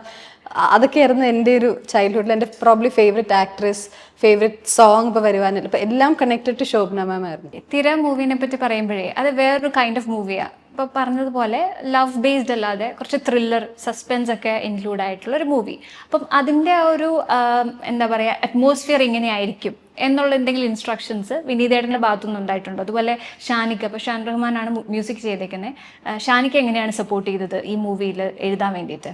സോ ഈ തിരയാണെങ്കിലും വടക്കൻ സെൽഫി എന്ന് പറഞ്ഞ സിനിമയിലെ പാർവണ വിധുവേ എന്ന് പറഞ്ഞ പാട്ട്, ഇത് രണ്ടും ഞാൻ സ്ഥിരം എഴുതുന്നതിലും ടോട്ടലി ഡിഫറെൻറ്റ്. ഇതും വിനീതേട്ടൻ വർക്ക് ചെയ്തിട്ടുള്ള സിനിമയാണ് വടക്കൻ സെൽഫി. അപ്പോൾ എനിക്ക് റീച്ച് ചെയ്തതെല്ലാം വിനീതേട്ടനും ഷാനിക്കയും തന്നെ ആയിരിക്കും. അപ്പോൾ ഈ രണ്ട് സിനിമകളിൽ ഈ രണ്ട് പാട്ടുകളിലാണേലും, തിരയിലെ പാട്ടുകളിലാണേലും വടക്കൻ സെൽഫിയിലെ ആ ഒരു പാട്ടിലാണേലും, ഇപ്പം വടക്കൻ സെൽഫിയിലാണ് ആദ്യം എഴുതിയത്, ട്യൂൺ അറിയാം, പാർവണ വിധുവേ പോകുവതെവിടെ. ഇത് നമുക്ക് ഡമ്മി തരുമ്പോൾ താരരരര താരരരര എന്നേ ഉള്ളൂ. അപ്പൊ എനിക്ക് എഴുതിയൊരു ശീലമുണ്ട്, സിമ്പിൾ ആയിട്ടുള്ള വാക്കുകൾ എഴുതിയത്. ഇപ്പം ആദ്യം ഞാൻ എഴുതി പ്രോബ്ലി കാതരൻ എവിടെ, അങ്ങനെ എന്തോ, അങ്ങനെ ഒരു ടൈപ്പ് അങ്ങനത്തെ ഒരു ഇതിലാണ് പോയിരുന്നത്. അപ്പൊ വിനീതേട്ടൻ എനിക്ക് വിളിച്ചിട്ട് പറഞ്ഞു നമ്മുടെ ഒരു സ്ഥിരം അത് വേണ്ട. എനിക്ക് എക്സാമ്പിൾ കാണിച്ചു തന്നു, പ്രമദവനം പാട്ടില്ലേ. അപ്പൊ വാക്കുകളുടെ ഒരു കോംപ്ലക്സിറ്റി, പ്രമദവനം, വീണ്ടും ഹൃദയ, ആ ഒരു രീതിയിൽ പോകാനായിട്ട് അങ്ങനെ പറഞ്ഞു തന്നപ്പോഴത്തേക്കിനുമാണ് ആ ഒരു പ്രമദ, അത് വെച്ചിട്ട് ഞാൻ പാർവണ വിധു, അങ്ങനെയാണ് എനിക്ക് പാർവണ വിധുവിലോട്ട് ഞാൻ വന്ന് ലാൻഡ് ചെയ്തത്. പോകുവതിട്ട് ആ പാർവണ വിധു വന്നപ്പോൾ വിനീതേട്ടൻ ഹാപ്പിയായി. അപ്പോൾ കുറച്ച് കോംപ്ലിക്കേറ്റഡ് ആയിട്ട്. പക്ഷെ തിര വന്ന സമയത്ത് ഹ്യൂമൻ ട്രാഫിക്കിംഗ് ആ ഒരു തീം നമുക്ക് കംപ്ലീറ്റ്ലി നല്ലപോലെ എല്ലാ പാട്ടിലും പിടിക്കണം എന്ന് വിനീതേട്ടൻ സ്ട്രിക്റ്റ് ആയിട്ട് പറഞ്ഞു. പക്ഷെ തിര എന്ന് പറഞ്ഞാൽ again പേര് ഓൾറെഡി ഡിസൈഡഡ് വരുന്നു. അപ്പോൾ നമുക്ക് തിര എന്ന് പറഞ്ഞ വാക്ക് എവിടെയും വരണ്ട. പക്ഷെ തിര നമ്മുടെ ഈ സിനിമയായിട്ട് എത്രത്തോളം ഇൻ കോണ്ടെക്സ്റ്റ് കണക്റ്റഡ് ആയിട്ടുള്ളതെന്നുള്ളത് നമ്മൾ പാട്ടിലൂടെ കമ്മ്യൂണിക്കേറ്റ് ചെയ്യണം. പക്ഷെ തിര എന്ന് പറഞ്ഞ വാക്ക് എവിടെയും വരണ്ട. അപ്പൊ അങ്ങനെയാണ് തീരാതെ നീളുന്ന, അതെല്ലാം തിരേനെ പറ്റി എഴുതിയിരിക്കുന്നത്. പക്ഷെ അതിൽ ഒരിടത്ത് പോലും നമ്മൾ തിര എന്ന് പറയുന്നില്ല. അത് ഞാൻ ശ്രദ്ധിച്ചു. പാട്ടിലെ എല്ലാ 3 പാട്ടുകളും തീ താ എന്ന് വെച്ചിട്ടാണ് തുടങ്ങുന്നത്. അതെ, ഡിസ്ക്രൈബ് ചെയ്യുന്നതും ഒരു വേവിനെയാണ്. തീരാതെ നീളുന്നു, തോരാതെ ഏറുന്നു, ദൂരങ്ങൾ താണ്ടുന്ന എന്തിനോ, വന്ന് വേവ്സ് അടിക്കുക, കണ്ണെത്താത്ത ദൂരങ്ങളെല്ലാം ദാഹത്തോടെ നീളുന്നു നീ ആരോ. എല്ലാം തിരേനെ പറ്റിയാ പറയുന്നത്. പക്ഷെ ഇത് ഇൻഡയറക്ട്ലി നമ്മൾ ഉദ്ദേശിക്കുന്നത് ഈ ഹ്യൂമൻ ട്രാഫിക്കിംഗ് എന്ത് നടക്കുന്നു, ഒരു ചെളിക്കുണ്ട് പോലെ അങ്ങനെ അത്രയും വാസ്റ്റ് ആയിട്ട് കിടക്കുന്ന ഒരു ഇതല്ല. അപ്പോൾ അങ്ങനെ ഡയറക്ട്ലി വിനീതേട്ടൻ്റെ ഒരു കമ്പാരിസനെ നമുക്ക് പാട്ടോടെ കമ്മ്യൂണിക്കേറ്റ് ചെയ്യാന്ന് പറഞ്ഞു. അപ്പൊ തിര അങ്ങനെയാണ് നമ്മൾ വർക്ക് ചെയ്തത്. ലിറ്ററലി ആ തിര എന്ന് പറഞ്ഞൊരു വാക്കെടുത്തിട്ട് അതിനെ ഫുള്ളായിട്ട് ഡിസ്ക്രൈബ് ചെയ്യായിരുന്നു ആ തീരാതെ നീളെന്ന് എഴുതിയത്. ഷാനിക്കയുടെ ഇൻപുട്സ് ആയിരുന്നു എനിക്കിങ്ങനെ ചില വാക്കുകൾ നമുക്ക് തുറന്ന് പാടാം, എൻഡ് ചെയ്യുമ്പോൾ നമുക്ക് ഓപ്പൺ ആയിട്ട് സൗണ്ട് ചെയ്യുന്ന വേർഡ്സ് കൊടുത്തു കഴിഞ്ഞാൽ പാടാൻ കുറച്ചുകൂടി കേൾക്കാൻ, ഇങ്ങനത്തെ ഇൻപുട്സ് ആണ് ഷാനിക്കയുടെ അടുത്ത് നിന്ന് വരിക. അപ്പോൾ ഇതൊക്കെ ആസ് എ റൈറ്റർ നമുക്ക് അത്രയും അറിയില്ലല്ലോ. ഇതൊക്കെ പറഞ്ഞു വരുമ്പോഴാണോ നമുക്ക് ഇവിടെ ഇങ്ങനത്തെ വാക്കിന് ഒരു റീപ്ലേസ്മെന്റ് വാക്ക്. പക്ഷെ അതിനൊരു റീസൺ ഉണ്ട്. പാടുമ്പോഴത്തേക്കിനും ഓപ്പൺ എൻഡിങ് വരികയാണെങ്കിൽ നമുക്ക് കുറച്ചുകൂടി റീച്ച് കിട്ടുന്ന പോലെ നമുക്ക് പാടാൻ പറ്റും. അപ്പൊ ഇങ്ങനത്തെ തരുന്ന ഷാനിക്കയുടെ സൈഡിൽ നിന്നുള്ള ഫൈനൽ കറക്ഷൻസിൽ വന്നിട്ട് നമുക്ക് ഇത് ഇങ്ങനെയൊന്ന് മാറ്റിയാലോ എന്നുള്ളൊരു, പക്ഷെ എല്ലാത്തിനും ഒരു വാലിഡ് റീസണിങ് ഉണ്ടായിരുന്നു. ദീപക് ദേവ് സാറിന്റെ കൂടെ അതുപോലെ ഗോപി സുന്ദർ സാറിന്റെ കൂടെ വർക്ക് ചെയ്തിട്ടുണ്ട്. ഇതിൽ ദീപക് ദേവ് സാറിന്റെ ഹണീബിയിലെ പാട്ട് നീയോ എന്ന് പറഞ്ഞ് തുടങ്ങുന്ന പാട്ട്, ആക്ച്വലി അതിനകത്ത് എനിക്ക് തോന്നുന്നു തിരിച്ചറിയാതെ പോയ ഒരു പ്രണയത്തെ പറ്റിയാണ് ഇവിടെ സംസാരിക്കുന്നത് അല്ലേ? അതിലെ വർക്ക് എങ്ങനെയായിരുന്നു, അതിലേക്ക് വന്നതും അതുപോലെ അതിൽ ഈ പറഞ്ഞ പോലെ ഇൻസ്ട്രക്ഷൻസ് എങ്ങനെയാണ് കിട്ടിയത് എന്നൊക്കെ പറയുകയാണെങ്കിൽ? ദീപക് ദേവ് സാറിനോട് വർക്ക് ചെയ്യാൻ ഭയങ്കര ഈസിയാണ്. നമ്മൾ ഒരു രീതിയിലും കറക്റ്റ് ചെയ്യാനോ അങ്ങനെ ഒരാവശ്യം ഇല്ലെങ്കിൽ വന്നിട്ട് ഒന്നും പറയാൻ അധികം ഇടപെടാൻ നിൽക്കാത്ത ടൈപ്പാണ്. അപ്പം നമുക്ക് എഗൈൻ ഈ കംപ്ലീറ്റ് ഫ്രീഡം തരുന്ന ആളാണ്. ഡയറക്ഷൻ അഗൈൻ വിനീതേട്ടൻ എന്ന് പറഞ്ഞാൽ വിനീതേട്ടൻ തന്നെ ഒരു സിംഗറും മ്യൂസിക് എല്ലാമായിട്ട് വിനീതേട്ടൻ ആക്ട് ചെയ്യും, ഷാനിക്കയും ഡെഫിനറ്റ്ലി ഉണ്ട്. ദീപക് ദേവ് എന്ന് പറഞ്ഞാൽ പ്യോർലി ഒരു മ്യൂസിക് ഡയറക്ടറാണ്. നമുക്ക് ഡയറക്ഷൻസ് കിട്ടുന്നത് ഡയറക്ടറിന്റെ അടുത്ത്, ഹൂഎവർ ദീപക് ദേവ് സാറിനോട് വർക്ക് ചെയ്യുമ്പോൾ ആ സമയത്ത് ഫിലിമിന്റെ ഡയറക്ടർ ആയിരിക്കും നമ്മുടെ അടുത്ത് സംസാരിക്കുന്നത്. സാർ പ്യോർലി വേറൊന്നുമില്ല, സൗണ്ടിങ് ഇത് നമുക്കിത് പിടിക്കാം, ചിലത് കേൾക്കുമ്പോൾ ഇത് കുറച്ച് ഇങ്ങനെ ഇതല്ലാതെ ഒരു രീതിയിലുള്ള ഇൻവോൾവ്മെന്റ് അധികം സാറിന് എടുത്തുണ്ട്. ഭയങ്കര ഈസി അതുകൊണ്ട് വർക്ക് ചെയ്യാൻ. അപ്പം നമുക്കൊരു ഡ്രീം, ഒരു പ്രശ്നമില്ല, എഴുതി കൊടുത്തു കഴിഞ്ഞാൽ സൗണ്ടിങ് കറക്റ്റ് ആണെങ്കിൽ സാർ അപ്രൂവ് ചെയ്യും എന്നുള്ളത് നമുക്കറിയാം. ഗോപിച്ചേട്ടൻ്റെ കൂടെ ആണെങ്കിൽ എഗെയിൻ ഭയങ്കര ഫൺ ടു വർക്ക് വിത്ത്. ഗോപിച്ചേട്ടൻ ഇങ്ങനെ എനിക്കിങ്ങനെ തോന്നിയത് ലിറ്ററലി എനിക്ക് പാട്ട് വരുന്നതല്ലേ ഗോപിച്ചേട്ടൻ എവിടുന്നെങ്കിലും ഒക്കെ പെട്ടെന്ന് ട്യൂണൊക്കെ കൊണ്ടുവരും. അപ്പോൾ ഞാൻ ആകാശത്ത് നിന്നൊക്കെ കൊണ്ടുവരുന്നല്ലേ ഗോപിച്ചേട്ടൻ. പിന്നെ ചെറിയ ചെറിയ കാര്യങ്ങൾക്ക് ഭയങ്കരമായിട്ട് നമ്മളെ എൻകറേജ് ചെയ്യും. എടാ ഇത് ഭയങ്കര രസമായിട്ടുണ്ട്. അത് ഒരു ലിസണർ, മ്യൂസിക് ഡയറക്ടർ എന്നുള്ള റോള് കുറച്ച് മാറ്റി വെക്കും. അത് ആവശ്യമുള്ളപ്പോൾ മാത്രമേ എടുക്കുള്ളൂ, അല്ലാണ്ട് ഒരു പ്യുവർ ലിസണറാണ്. അപ്പോൾ നമ്മൾ എഴുതി കൊടുക്കുന്നതാണേലും അത് ഒരു ലിസണറിന്റെ പെർസ്പെക്റ്റീവ്, ഇത് കേൾക്കുമ്പോൾ ഭയങ്കര രസമുണ്ട്, ഇത് അങ്ങനെ നമുക്കൊരു ഭയങ്കര പോസിറ്റിവിറ്റി തരുന്ന ഒരാളാണ് ഗോപിച്ചേട്ടൻ. ഗോപിച്ചേട്ടനോട് കുറേ പാട്ടുണ്ടായിരുന്നു. അത് കഴിഞ്ഞിട്ടാണ് ഞാൻ ഈ ബ്രേക്ക് പോലത്തെ പരിപാടിയൊക്കെ വന്നിട്ട് എനിക്ക് അധികം ചെയ്യാൻ പറ്റും. പക്ഷേ ഗോപിച്ചേട്ടനോട് വർക്ക് ചെയ്യുന്നത് നല്ല നല്ല പാട്ടുകൾ ചെയ്യാൻ പറ്റിയിട്ടുണ്ട് ഗോപിച്ചേട്ടൻ്റെ. ഇനി ഞാനേ കുറച്ച് ലിറിക്സിന്റെ ഇടഭാഗം പറയാം, അത് ഏത് പാട്ടെന്ന് ഐഡന്റിഫൈ ചെയ്ത് അതിനെ പറ്റിയുള്ള കഥകൾ പറയാം. ഓക്കെ, എൻ്റെ പാട്ട് തന്നെയാണ്. ഓക്കെ. അന്ന് കാനായിൽ വന്ന നാളിൽ നിന്നുള്ളിൽ നിന്ന് വന്ന തേൻകണം തന്നു നീ. മ്യൂസിക് റിലേറ്റഡ് ആയിട്ടുള്ള ഒരാളാണ്, മ്യൂസിക്കായിട്ട് ഒത്തിരി ഇൻവോൾവ് ആയിട്ട് മ്യൂസിക്കിനെ സ്നേഹിക്കുന്ന ആളാണ്. അതെ. ഇപ്പോൾ 2 വരി ഞാനിതുപോലെ ഒരു പരിപാടിക്ക് പോയിട്ട് പാടിയപ്പോൾ ഷാനിക്ക അവിടെ ഉണ്ടായിരുന്നു. ഞാൻ പാടിയത് എൻ്റെ പാട്ട് തന്നെ. അന്ന് ഷാനിക്കിന് മോളെ നീ വേറെ ഏത് പാട്ട് പാടിയില്ല, സ്വന്തം പാട്ടിന് പാടി നീ കൊല്ലരുത് എന്ന്. ഇത് കടൽ കടന്ന മാത്തുക്കുട്ടി എന്ന് പറഞ്ഞ മൂവിയിലെ പാട്ട്. ഇത് പാടിയപ്പോൾ ഇത് എഴുതിയപ്പോൾ എനിക്ക് ഭയങ്കര സന്തോഷമുള്ള ഒരു ശ്വേതയാണ്. അപ്പം ജനറലി ഞാൻ പറഞ്ഞില്ല എൻ്റെ ഇൻവോൾവ്മെന്റ് ഭയങ്കര കുറവ് എഴുതി കഴിഞ്ഞാൽ. ശ്വേത മാത്രമാണ് പാട്ട് പാടി സ്റ്റുഡിയോയിൽ ശ്വേത പാടിക്കഴിഞ്ഞ ശ്വേത എനിക്ക് മെസ്സേജ് വരെ അയച്ചു, ഭയങ്കര ഇഷ്ടമായി എന്ന് പറഞ്ഞിട്ട്. അപ്പം ഈ പാട്ടിന് എഗൈൻ ഷാബാസ് സാറാണ്. അപ്പം ഇത് മാത്രമാണ് ഞാൻ സെറ്റിൽ പോയി ഇരുന്ന് എഴുതിയ പാട്ട്. ഇത് ഷാബാസ് സാറിൻ്റെ കൂടെ ഇരുന്ന് സാറ് ഹാർമോണിയത്തിൽ പ്ലേ ചെയ്തുകൊണ്ട് അതിൻ്റെ കൂടെ ഇരുന്ന് എഴുതാനൊക്കെ ഉള്ള ഭയങ്കര ഒരു ഭാഗ്യമുണ്ട്. അതും എഴുത്തിലും കൂടുതൽ സാറ് പഴയ ഗസൽസിനെ പറ്റിയൊക്കെ സംസാരിക്കും. അപ്പോൾ ഒരു മാസ്റ്റർ ക്ലാസ് അറ്റൻഡ് ചെയ്യുന്നതല്ല, ഒരുപാട് സംസാരിച്ച് പഴയ പാട്ടുകളെ പറ്റിയൊക്കെ പറയുമ്പോൾ നമുക്ക് കേട്ടോണ്ടിരുന്ന് അതിൽ നിന്ന് നമ്മൾ ഇൻസ്പയർ ചെയ്ത് പാട്ട് എഴുതിക്കുകയായിരുന്നു. രക്ഷകാനി കണ്ടതില്ല ഇതെനിക്ക് എപ്പോഴും തോന്നുന്നതേ മറ്റേ വിശ്വം കാക്കുന്ന നാഥ പാട്ടില്ലേ, അതില് ഗോഡിനോടും അതേപോലെ തന്നെ ഫാദറിനോടും പാടുന്ന ആളുടെ അച്ഛനോടുള്ള ഒന്നിച്ചുള്ള കമ്മ്യൂണിക്കേഷൻ ആണ്. അതുപോലെ തന്നെ ഇതെനിക്ക് ഫീൽ ചെയ്തിട്ടുണ്ട്. ദൈവത്തോടും അതുപോലെ നേരത്തെ സ്നേഹിച്ചിരുന്ന ആളോടും രണ്ടുപേരോടും ഈക്വൽ ആയിട്ടുള്ള പോലെ. അത് തന്നെയായിരുന്നു ബ്രീഫും. അപ്പൊ ഇത്രയും ദൈവത്തിന്റെ അടുത്ത് ആക്കാൻ പറഞ്ഞിട്ടില്ലായിരുന്നു. പക്ഷെ പള്ളിയിൽ പാടുന്ന ഒരു പാട്ടായതുകൊണ്ട് കുറച്ച് ഞാൻ കൂടുതൽ ഗാകുൽത്ത അങ്ങനത്തെ വാക്ക് കാനയൊക്കെ വന്നത് പള്ളി പാടുന്നുണ്ട്. പക്ഷെ എന്റെ ഡയറക്ഷൻ ഇത് ലിറ്ററലി മമ്മൂക്കയോട് മാത്രം പാടുന്ന ഒരു പാട്ടായിരുന്നു. അപ്പൊ അത് എഴുതി വന്നപ്പോ കുറച്ചുകൂടി പള്ളി ആയി പോയിന്നേ ഉള്ളൂ. മമ്മൂക്കയോട് ഈ പാട്ടിനെ പറ്റി ഞാൻ ഇതിന്റെ മാത്രം പറഞ്ഞില്ലേ, സെറ്റിൽ പോയിട്ട് മഹാറാണി അവിടെ ആയിരുന്നു എഴുതിയ. എന്നിട്ട് വൈകിട്ട് തിരിച്ചു പോകാൻ നേരത്ത് സെറ്റിൽ പോയി രഞ്ജിത് സാറിനെ കണ്ടിട്ടാ ഞാൻ പോയത്. അപ്പൊ മമ്മൂക്ക അവിടെ ഉണ്ടായിരുന്നു. അപ്പൊ പാട്ടൊന്ന് കേൾപ്പിച്ചതിന് ഷാബാസിയൊക്കെ സൈഡിൽ ഇരുന്നിട്ട് പാടിപ്പോ ഞാൻ ഭയങ്കര പേടിച്ച് സൈഡിൽ ഇങ്ങനെ ഡെഫിനറ്റ്ലി മമ്മൂക്കയല്ലേ സ്റ്റാർസ്റ്റൊക്കെ ആയിട്ടിരിക്കുകയായിരുന്നു. അപ്പോൾ സാർ ഷാബാസിക്ക് ഇങ്ങനെ പറഞ്ഞു കൊടുക്കായിരുന്നു, ഇങ്ങനെ രക്ഷക നീ കണ്ടതില്ല ഉള്ളു ഫുൾ. അപ്പൊ എല്ലാം ഇല്ല വെച്ചിട്ടാണ് ഉള്ള നായിക നീ കണ്ടതില്ല പ്രാർത്ഥന എല്ലാം ഇല്ല. അപ്പൊ എന്താ എല്ലാം ഇല്ല, സിറ്റുവേഷൻ അങ്ങനെ ആയതുകൊണ്ട് നെഗറ്റീവായിട്ടല്ല, പാടുമ്പോൾ കുഴപ്പമുണ്ടാവില്ല എന്നൊക്കെ പറഞ്ഞിട്ട് നമ്മൾ അവിടെ നിന്ന് പോകുന്നു. ആണോ? നമുക്ക് എന്തെങ്കിലും സംസാരിച്ചപ്പം നമുക്ക് സാധാരണ എന്ന് പറഞ്ഞാൽ എല്ലാവരെയും ഇങ്ങനെ ഓർത്ത് വെക്കുന്ന ഒരാളാ, ഏത് ആർട്ടിസ്റ്റ് ആയാലും. അങ്ങനെ എന്തെങ്കിലും ഒരു ഞാൻ ഒരു പ്രാവശ്യമേ കണ്ടിട്ടുള്ളൂ, ഓർക്കുണ്ടോന്ന് അറിയില്ല. എന്നെക്കാട്ടിലും ചിലപ്പോൾ എൻ്റെ അമ്മേനെ ആയിരിക്കും ഓർമ്മ. അപ്പൊ അവര് ഒരേ നാട്ടുകാരാണ്. അമ്മ വൈക്കം വടയാറാണ്, ചെമ്പാണ്. അപ്പം ഞാനിത് പറഞ്ഞു കഴിഞ്ഞിട്ട് ഞാൻ പതുക്കെ കുറച്ചൊന്നും മാറുന്നപ്പോ അപ്പൊ അമ്മ മമ്മൂക്കയുടെ അച്ഛനെയൊക്കെ കണ്ടിട്ടുണ്ട്. അപ്പൊ എന്റെ അമ്മ പറയുന്നത് എന്റെ അപ്പച്ചൻ കണ്ടിട്ടുണ്ട് മമ്മൂക്കയുടെ അപ്പനെ, എന്ത് പേഴ്സണാലിറ്റി. അപ്പൊ അവര് പിന്നെ വർത്താനം പറയാൻ തുടങ്ങി.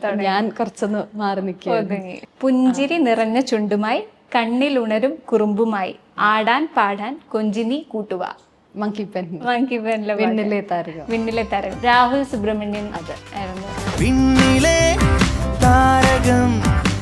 അതിലും എനിക്ക് തോന്നുന്നു 2 പാട്ടുകളാണല്ലോ എഴുതിയിരിക്കുന്നത്. അതെ, ഇംഗ്ലീഷ് ഒരു പാട്ടുമുണ്ട്, വിണ്ണിലെ താരകമുണ്ട്. അതിലെ ഒരു മെമ്മറീസ് ഒക്കെ എന്തായിരിക്കും? രാഹുൽ പിന്നെ നമ്മുടെ സെയിം ഏജ് ഗ്രൂപ്പ്. അപ്പോ ഗിവ് ആൻഡ് ടേക്ക്, ഇത് വേണ്ട അത് വേണ്ട. അപ്പം ഭയങ്കര നമ്മളെ കൂടുതൽ ഒരു ഫ്രണ്ടിന് വേണ്ടി എഴുതുന്ന ഒരു ഇതേ ഉള്ളൂ. രാഹുലിന്റെ ഇത് കഴിഞ്ഞിട്ട് എനിക്കൊന്ന് ഹോമിലും നമ്മൾ പ്ലാനൊക്കെ ചെയ്തിരുന്നു. പക്ഷെ ഫൈനലി അരുണാണ് എഴുതിയത്. അപ്പൊ ഇതിലൊരു ലൈൻ, പുതപ്പിൻ കീഴിലായി കഥകൾ കേൾക്കാമിനി എന്നും പുതപ്പിന്. അപ്പൊ രാഹുലിന് അത് ഭയങ്കര ഇഷ്ടമായിരുന്നു. അപ്പൊ അങ്ങനെ കുറച്ച് കാര്യങ്ങളാണ് എനിക്കിങ്ങനെ ഓർമ്മയുള്ളത്. അപ്പൊ അവര് ഡയറക്ട്ലി അങ്ങനെ എഴുതാൻ പറഞ്ഞിട്ടില്ല. ഇതില് സിമ്പിൾ സിറ്റുവേഷൻ ആയിരുന്നു. അധികം എഴുതാനുള്ള കണ്ടന്റ് ഇല്ല.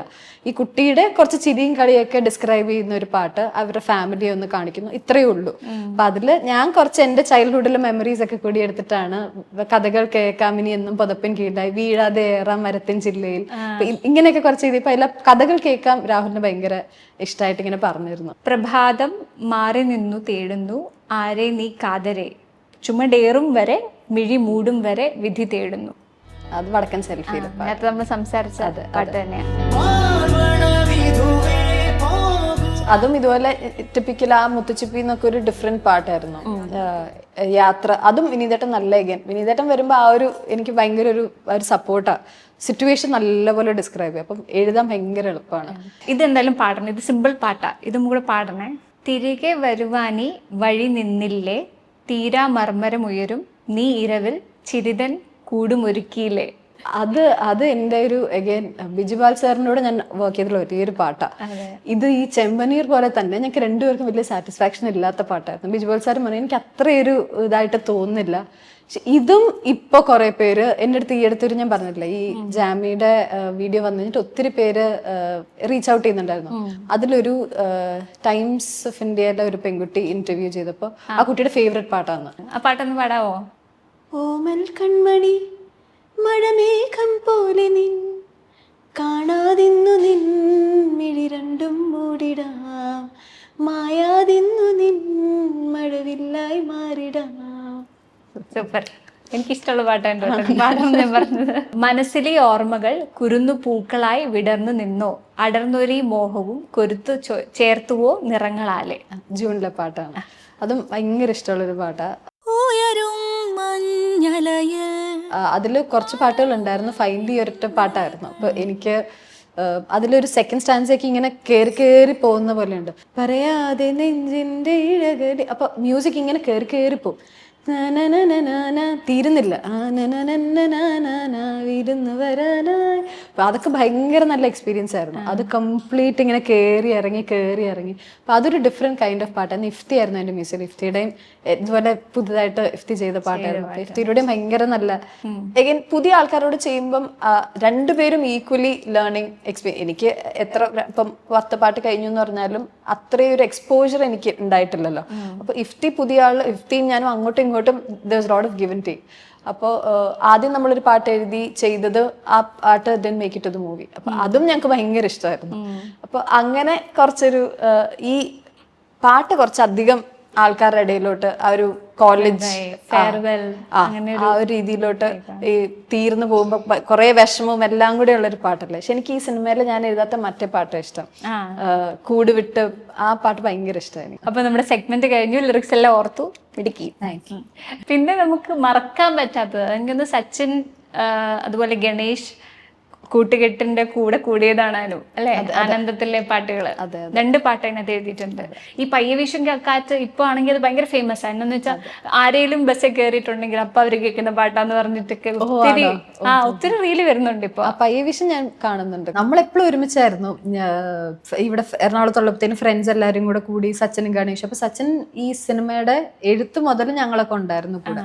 ഞങ്ങൾ ഗണേഷിന്റെ ഫ്ലാറ്റിൽ കൂടിയിട്ടൊക്കെയാണ് ഒരുമിച്ചിരുന്ന് ഗണേഷ് പറയുന്നത് മോസ്റ്റ്ലി ഇംഗ്ലീഷിലാണ്. അപ്പൊ മലയാളത്തിൽ എഴുതാനും പാട്ടുകൾ എല്ലാത്തിലും നമ്മൾ കൂടെ ഉണ്ടായിരുന്നു. അപ്പം കഥയൊക്കെ കാണാപ്പാടാ നമുക്ക് എല്ലാവർക്കും. അപ്പൊ അതുകൊണ്ട് എഴുതാൻ വലിയ പാടില്ലായിരുന്നു. പിന്നെ ഫ്രണ്ട് അല്ലേ, അപ്പൊ നമ്മൾ കുറച്ച് ഈസി ആയിട്ടൊക്കെ എടുക്കുമല്ലോ. അപ്പൊ സച്ചിൻ ട്യൂണൊക്കെ വെച്ചാൽ സച്ചിൻ പാട്ടൊക്കെ സൂപ്പർ എന്ന് പറയും. പിന്നെ നമ്മൾ മടി പിടിച്ചിരിക്കും. അപ്പൊ ഗണേഷ് വിളിച്ചിട്ട് എന്താണോ തനിക്കൊരു സീരിയസ്നെസ് ഇല്ലാത്ത എന്റെ പാട്ട് എഴുതുന്നൊക്കെ പറഞ്ഞ് രാവിലെ വിളിച്ച് ചീത്തയൊക്കെ വിളിക്കും. അങ്ങനെയൊക്കെയാണ് നമ്മളിരുന്ന് പയ്യെ വീശും പാട്ടൊക്കെ എഴുതിയത്. കംഫർട്ടബിൾ ആയിട്ട് ഭയങ്കര ഈ സമയമൊക്കെ എടുത്ത് അയാളാകുമ്പോ അങ്ങനെ ഡയറക്റ്റായിട്ട് പറയാനുള്ള ഫ്രീഡം ഉണ്ടല്ലോ. താൻ എന്താണോ ഈ എഴുതി വെച്ചിരിക്കുന്നത്, എന്താണോ ഇതിനൊരു പ്രശ്നം, മാറ്റടോ, മൊത്തം മാറ്റടോ, പിന്നെ ഇരുന്ന് എഴുതും. അങ്ങനെ നല്ല രസമായിരുന്നു. ഇപ്പൊ ഞാൻ എഴുതുന്ന ലെവല് ഞാൻ സിമ്പിൾ ആയിട്ട് എഴുതുന്നത്, അതുപോലും അയാൾക്ക് കോംപ്ലിക്കേറ്റഡാ.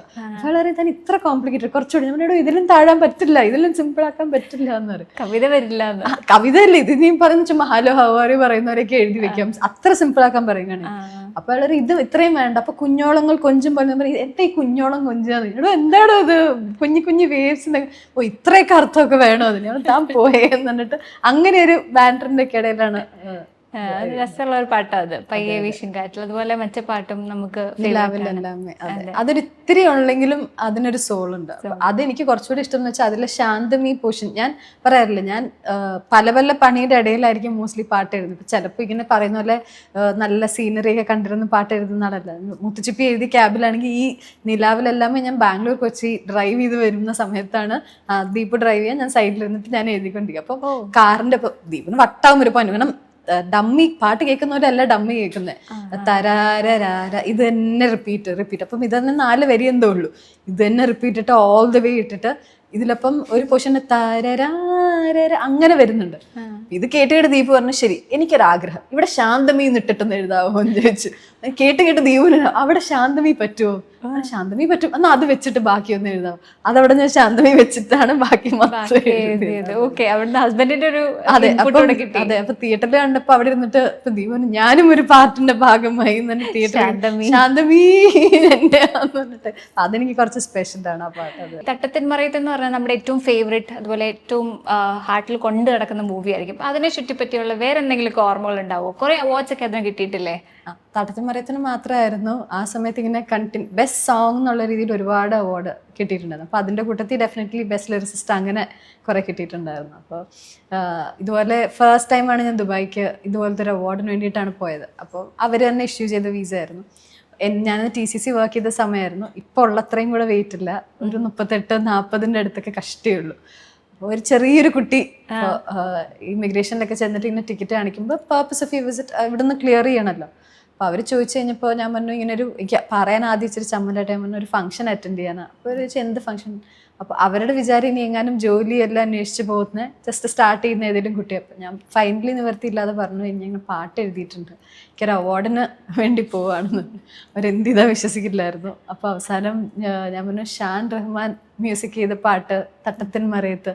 പാട്ട് എനിക്കറിയാം, ഷാൻ റഹ്മാൻ എനിക്ക് നല്ലപോലെ അറിയാം, പക്ഷെ അനു സാരാണ് നമ്മൾ കേട്ടിട്ട് പോലും. അപ്പം അവർക്ക് അത് കയറി എന്നെ വിടുമ്പോൾ വരെ അവരുടെ വിചാരം എന്തോ ഉടായ്പ പരിപാടിയായിട്ട് ഞാൻ പോയിരിക്കുന്ന. ഞാൻ കുറേ കെഞ്ചി. ആ സമയത്ത് നാട്ടിക്കളൊന്നുമില്ല, ഒരെണ്ണം പോലും എടുത്ത് കാണിച്ച് ശരിക്കും ഞാൻ പാട്ടെഴുതുന്ന ഒരാളാണ്. ഇതുപോലെ ഗൂഗിളൊന്നും നമുക്ക് അത്രയും ഒന്നുമില്ല. അപ്പം ഞാൻ കുറേ പറഞ്ഞ് കെഞ്ചിയിട്ടാണ്. അപ്പോൾ അതുവഴി ലാൽ ജോസ് സാറ് പോകുന്നുണ്ട്. അപ്പോൾ സാറിനോട് ഞാൻ ഹലോ പറഞ്ഞു. അപ്പോൾ സാറിന് ജസ്റ്റ് പരിചയപ്പെട്ടിരിക്കുക. അപ്പോൾ ഞാൻ പറഞ്ഞു സാറ് പോകുന്നുണ്ട്, സാറിന് അറിയാം എൻ്റെ ഐഡന്റിറ്റി, ഒന്ന് വേണമെങ്കിൽ ക്രോസ് ചെക്ക് ചെയ്ത് കഴിഞ്ഞാൽ. കുറേ പറഞ്ഞു കഴിഞ്ഞിട്ടാണ് എന്നെ ഇമിഗ്രേഷൻ. അപ്പോൾ അതൊക്കെ ഒരു എക്സ്പീരിയൻസ് ആയിരുന്നു ആ സമയത്ത്. ഫസ്റ്റ് ടൈം ഇന്റർനാഷണൽ ട്രാവൽ ചെയ്യുമ്പോൾ ഇത്രയും കോംപ്ലിക്കേറ്റഡ് ആയിട്ട് പോകും വിചാരിച്ചില്ല. അല്ല, അപ്പോൾ ഇതുപോലെ ആളുകൾ തിരിച്ചറിഞ്ഞ സിറ്റുവേഷൻസ് ഉണ്ടായിട്ടുണ്ടോ? ഇല്ല, ആക്ച്വലി ഇല്ല. കാരണം എൻ്റെ ഇൻസ്റ്റാഗ്രാം പ്രൊഫൈലാണെങ്കിലും ഒരു ഭയങ്കര എൻ്റെ പേഴ്സണൽ പ്രൊഫൈലാണ്, അങ്ങനെ പാട്ടിൻ്റെ അധികം ഞാൻ ഷെയറും ചെയ്യാറില്ല. അപ്പോൾ റീൽസ് ഒക്കെ ചെയ്യുന്ന മീക്ക എന്ന് പറഞ്ഞിട്ടുള്ള ഒരു പുള്ളിയുണ്ട്. പുള്ളി ഒരിക്കൽ എങ്ങനെയോ കണ്ടുപിടിച്ചിട്ട് എൻ്റെ അടുത്ത് ചോദിച്ചു ഹൗ കം ഒരു 2000 ഫോളോവേഴ്സ് ഒക്കെ ഇല്ല. ഞാൻ ഒന്നാമത് എനിക്കറിയില്ല എത്ര പേർക്ക് ഇൻട്രസ്റ്റ് ഉണ്ട്. ഒരു ലിറിസിസ്റ്റ് എന്ന് പറയുമ്പോൾ നമുക്കൊരു സെലിബ്രിറ്റി ഇമേജ് ഇല്ല.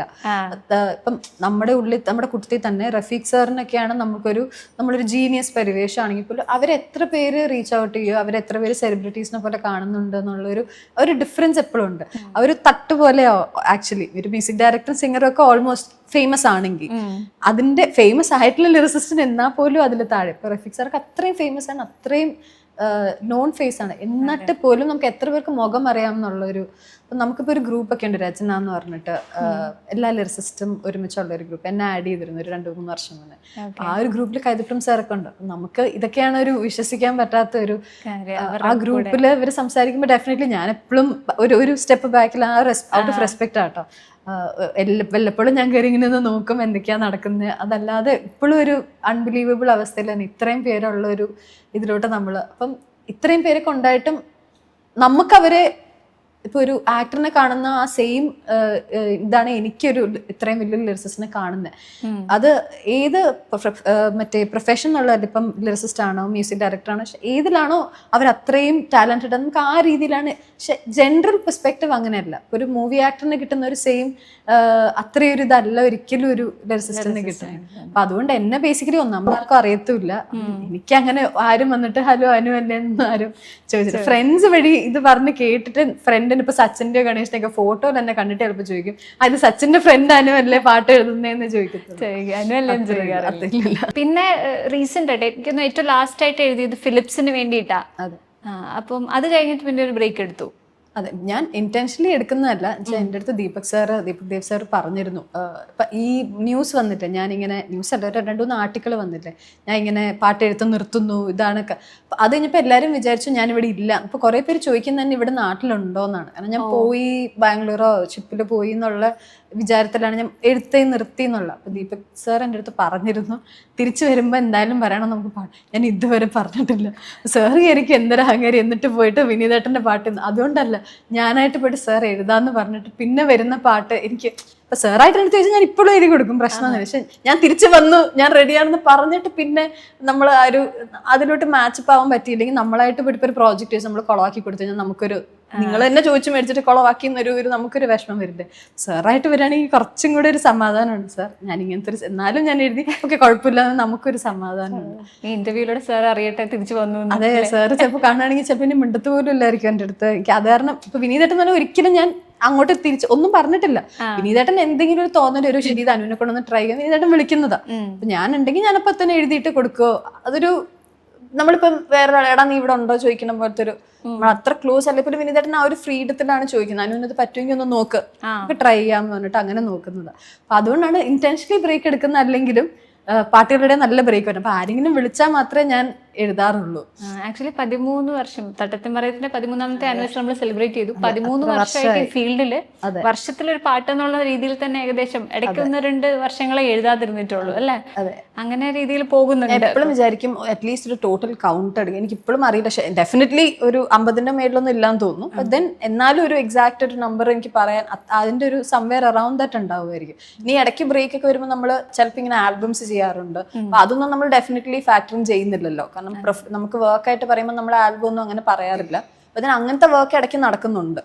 അങ്ങനത്തെ ചിലർ റീച്ച് ഔട്ട് ചെയ്യുമ്പോഴത്തേക്കും അത് നമ്മൾ ചേരുന്നുണ്ട്. ആൽബംസ് കുറെ ചെയ്തു. ഇങ്ങനെ ചെറിയ ഇപ്പൊ ഉള്ള കുറെ പുതുതായിട്ട് വന്ന മ്യൂസിക് ഡയറക്ടേഴ്സ് പണ്ട് ഇൻഡിപെൻഡന്റ് മ്യൂസിക് ചെയ്തിരുന്നപ്പോഴൊക്കെ ഞാൻ ചെയ്തിട്ടുണ്ട്. ഇതില് സജന എന്ന് പറഞ്ഞിട്ടൊരു ഞാൻ അത് ഓണത്തിന്റെ ഞാൻ അങ്ങനെ പാട്ട് ഞാൻ കൃഷ്ണനായതുകൊണ്ട് എനിക്ക് വലിയ ഓണം മെമ്മറീസ് ഒന്നുമില്ല. നമുക്ക് ക്രിസ്മസും എല്ലാം ഒരുപോലെ കസിൻസ് കൂടുന്നു കളിക്കണു എന്നല്ലാണ്ട് നമുക്ക് ഓണപ്പൂക്കളം അങ്ങനത്തെ ഒന്നും നമ്മൾ ചെയ്തിട്ടില്ല. അപ്പോൾ അങ്ങനെ പറയാൻ മാത്രം നമ്മൾ പാട്ടിൽ കൂടെ കേട്ടിട്ടുള്ള ഓണം മെമ്മറീസ്. ആൾക്കാർ പോകുന്നു, പൂന്നുള്ളി വരുന്നു, പൂ ഇടുന്നു. ഇത് വെച്ചിട്ട് എനിക്കൊരു ഓണത്തിന്റെ പാട്ട് എഴുതാവുന്ന സജന എന്ന് പറഞ്ഞ ഇൻഡിപെൻഡന്റ് മ്യൂസീഷ്യനാണ്. ഞാൻ എഴുതിയിട്ടുള്ള ഒരേ ഒരു ഫീമെയിൽ മ്യൂസിക് ഡയറക്ടറാണ് സജന. അപ്പൊ എനിക്ക് ഭയങ്കര ഇൻട്രസ്റ്റ് ആയിരുന്നു സജനയുടെ. ഭയങ്കര രസമുള്ള പാട്ടുമായിരുന്നു. പൊന്നോണം ഉറങ്ങിടും മണ്ണിൻ മടിയിൽ. അത് ഭയങ്കര ഒരു നല്ല എക്സ്പീരിയൻസ്. അപ്പൊ എന്റെ ഓർമ്മയിലുള്ളതും ഞാൻ കണ്ടിട്ടില്ലാത്ത ഓണമാണ് ഞാൻ എഴുതുന്നത്. ഞാൻ കേട്ടിട്ടുള്ള ഓണത്തിനെ പറ്റിയുള്ള ഒരു ഡിസ്ക്രിപ്ഷൻ എവിടെന്നെങ്കിലും ഒക്കെ മനസ്സിൽ കിടന്നതും ഒക്കെ കൂടി നുള്ളിപ്പെറുക്കിയെടുത്ത് ഞാൻ എഴുതിയൊരു പാട്ട്. അത് കൊറോണ സമയത്ത് എനിക്ക് മറ്റേ ഇതായിട്ട് ഞാൻ ഐസൊലേഷനിൽ എൻ്റെ വീട്ടിലൊരു മുറിക്കകത്തിരുന്നിട്ട് എഴുതിയ പാട്ടായിരുന്നു. ക്വാറന്റൈനിൽ ഇരുന്നിട്ട് എഴുതിയ പാട്ടായിരുന്നു അത്. അപ്പം സജനയ്ക്ക് ഭയങ്കര സന്തോഷമായിരുന്നു. ആ ഒരു പാട്ട് എനിക്ക് അഗൈൻ അറിയാത്തൊരു കാര്യം എഴുതിയതിൻ്റെ കൊണ്ടും ഭയങ്കര ഒരു എനിക്ക് ആ പാട്ട് ഞാൻ എഴുതിയ ഒരേ ഒരു ഓണപ്പാട്ടാണ്. അപ്പൊ ഓണം വരുമ്പോൾ എപ്പോഴും എനിക്ക് സന്തോഷം. എൻ്റെ ഒരു ഓണപ്പാട്ട് നമ്മളെല്ലാവരും അങ്ങോട്ടും ഇങ്ങോട്ടും ഷെയർ ചെയ്യും. ഓണമാകുമ്പോൾ എനിക്ക് ഷെയർ ചെയ്യാനൊരു പാട്ടായി ഫൈൻ. പിന്നെ ഇപ്പം ഏറ്റവും നല്ലൊരു ന്യൂസ് വന്നിരിക്കുന്നതെന്ന് പറഞ്ഞാൽ വിനീതേട്ടന്റെ കൂടെ അനു എലിസബത്ത് വീണ്ടും തിരിച്ചെത്തുകയാണ് അല്ലെ, കരം മൂവിയിലൂടെ. അതിന്റെ വിശേഷങ്ങൾ എന്തൊക്കെയാ? ഒത്തിരി ഒരു ഗ്യാപ്പിന് ശേഷം വിനീതേട്ടൻ്റെ കൂടെ തിരിച്ചൊരു മൂവി ചെയ്യാണ്. അപ്പോൾ as always coming back home പോലത്തെ ഒരു ഫീലിംഗ് ആണ്. കരം എന്ന് പറഞ്ഞാൽ എഗെയിൻ കുറച്ചൊരു തിരയുടെ എനിക്ക് ലിബർട്ടി ഇല്ല അധികം സംസാരിക്കാം. കരത്തിൽ 2 പാട്ടുണ്ട്. വിനീതേട്ടനോട് ഒരു ഗ്യാപ്പിന് ശേഷമാണ്. വർഷങ്ങൾക്ക് ശേഷവും ഇല്ലായിരുന്നു, ഹൃദയവും ഇല്ലായിരുന്നു. ഈ സന്തോഷമാണ് തിരിച്ച് കമ്മിങ് ബാക്ക് ഹോം പോലെ തന്നെ വിനീതേട്ടൻ്റെ കൂടെ. ഒരു തിരയുടെ ഒക്കെ ഒരു കൈൻഡാണെന്നാണ് എനിക്ക് കംപ്ലീറ്റ് സ്ക്രിപ്റ്റ് വിനീതേട്ടൻ പറഞ്ഞിട്ടില്ല. എനിക്ക് ഇതിൻ്റെ സിറ്റുവേഷനും അതിൻ്റെ മുന്നിലും പുറകിലും നടക്കുന്നത് എനിക്ക് അത്രയും മാത്രമേ അറിയുള്ളൂ. സോ കഴിഞ്ഞ സിനിമകളിൽ നിന്ന് വ്യത്യസ്തമായിട്ടുള്ളൊരു എനിക്ക് തോന്നുന്നത് മനസ്സിലായത് തിര പോലത്തെ ഒരു കൈൻഡ് ഓഫ് ഒരു ത്രില്ലർ ആവും എന്ന് തന്നെ എനിക്ക് തോന്നുന്നത്. അപ്പൊ 2 പാട്ട് ലവ് സോങ്സ് അല്ല. അപ്പൊ എനിക്ക് അതിലൊരു സന്തോഷമുണ്ട്. ഡിഫറെന്റ് ആയിട്ട് ചെയ്യാൻ പറ്റും എപ്പോഴും. അപ്പൊ എനിക്ക് തിര ഒത്തിരി ഇഷ്ടമുള്ളതുകൊണ്ട് തിര പോലെ തന്നെ ഒരു അപ്രോച്ച് ആയിരുന്നു ഈ പാട്ടുകളിലും. കുറച്ച് കോംപ്ലിക്കേറ്റഡ് ആയിട്ട് നമുക്ക് കുറച്ച് ഇന്റൻസ് ആയിട്ടുള്ള ലൈൻസ് എഴുതാം എന്നുള്ളൊരു ഇതിൽ എഴുതിയിട്ടുണ്ട്. എനിക്ക് എപ്പോഴും കൗതുകമുള്ള ഒരു കാര്യമാണ് നമ്മൾ ഈ ആർട്ടിസ്റ്റുകൾ അവരുടെ ആർട്ടിലൂടെയാണ് കമ്മ്യൂണിക്കേറ്റ് ചെയ്യുന്നത് എന്ന് പറയുന്നത് കേട്ടിട്ടുണ്ട്. അങ്ങനെ എപ്പോഴെങ്കിലും എൻ്റെ ഉള്ളിലുള്ള കാര്യമാണ് ഞാൻ എഴുതുന്നതെന്ന് ഫീൽ ചെയ്ത് ഏതെങ്കിലും ഒരു പാട്ടുണ്ടോ? അതെനിക്കൊന്ന് കുറച്ചുകൂടി പറ്റുന്നത് ഇൻഡിപെൻഡൻ്റ് ആയിട്ട് എഴുതുന്ന. നമുക്കെപ്പോഴും നമ്മൾ ബൗണ്ട് ബൈ സിറ്റുവേഷൻ ആവുന്നതുകൊണ്ട് നമുക്ക് എത്രത്തോളം കമ്മ്യൂണിക്കേറ്റ് ചെയ്യാൻ നമ്മുടെ കാര്യങ്ങൾ ഒരിക്കലും എനിക്ക് പറയാൻ പറ്റും. പക്ഷെ നമുക്ക് പറയേണ്ടി വരുന്ന ആ സിറ്റുവേഷനിൽ ചില കാര്യങ്ങൾ ഇൻഡയറക്ട്ലി വരും മ്യൂസിക്കിലൂടെ.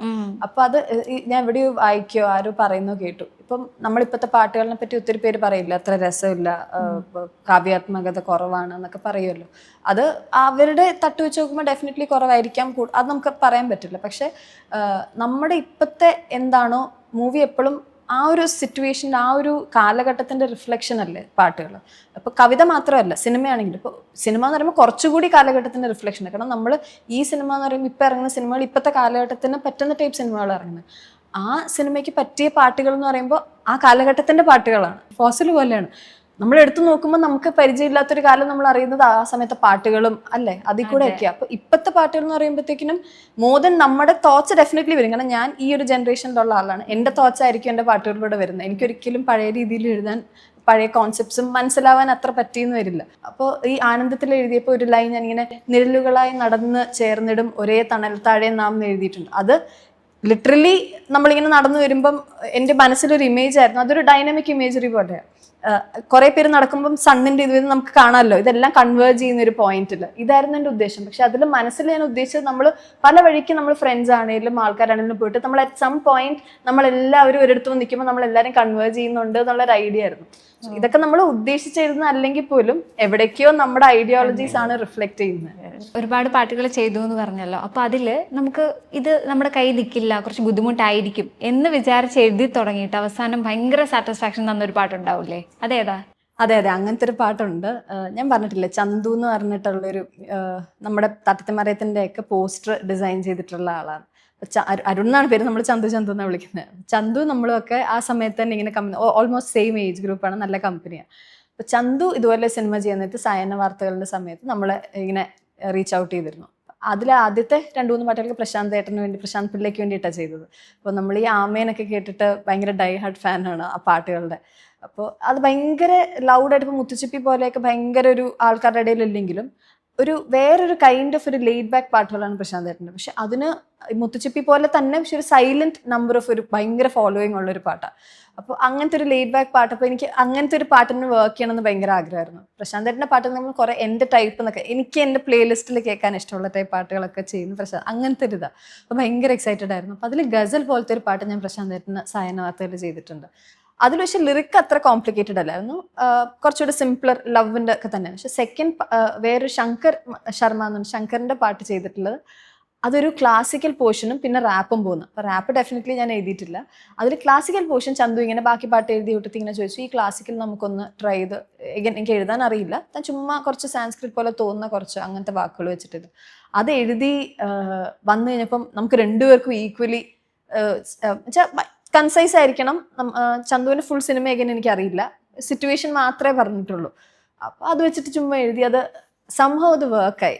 അപ്പോൾ അത് ഇഗൈൻ ഒരു സ്ലോ പോയ്സൺ പോലെ ഇപ്പോൾ യൂട്യൂബിൽ കുറേ പേര് അതിൻ്റെ ഇടയിൽ this will be A hit അങ്ങനെ പറയുന്ന ഒരു പാട്ടായിട്ട് മാറിയിട്ടുണ്ട് സഞ്ജയ്. അപ്പോൾ അതിൽ പ്രത്യേകിച്ച് അറിയണം ഈ ഫസ്റ്റ് 4 ലൈൻ എൻ്റെ ഒരു എഴുതാത്തൊരു ഏരിയ ആയിട്ട് എഴുതി വരുന്നപ്പോഴത്തേക്കിനും ഭയങ്കര സന്തോഷമായി. അതുപോലെ പ്രശാന്ത് ഏട്ടൻ്റെ കൂടെ ഒരു പാട്ട് കൂടെ ചെയ്തിട്ടുണ്ട് സാജൻ ബേക്കറിയിൽ, തോർന്നിടാതിറ്റിറ്റിതാന്ന് പറഞ്ഞിട്ട് ആ ഒരു പാട്ട്. അതും എനിക്കിതുപോലെ ഇച്ചിരി പേഴ്സണൽ സാറ്റിസ്ഫാക്ഷൻ ഉള്ളൊരു പാട്ടാണ്. ഈ ഇറ്റിറ്റിറ്റിത ഞാൻ അങ്ങനെ എഴുതാൻ പറ്റും എന്ന് വിചാരിച്ച ഇത് വന്നപ്പോഴത്തേക്കിനും അതിൻ്റെ ഒരു വേർഡ് പ്ലേ വന്നപ്പോൾ എനിക്ക് ഭയങ്കര സാറ്റിസ്ഫാക്ഷൻ വന്നു ആ ഒരു പോർഷൻ. അപ്പം ഇനിയും ഇതുപോലെ നല്ല പാട്ടുകൾ നമുക്ക് സമ്മാനിക്കാൻ പറ്റട്ടെ. Wish you all the best. Thank you so much.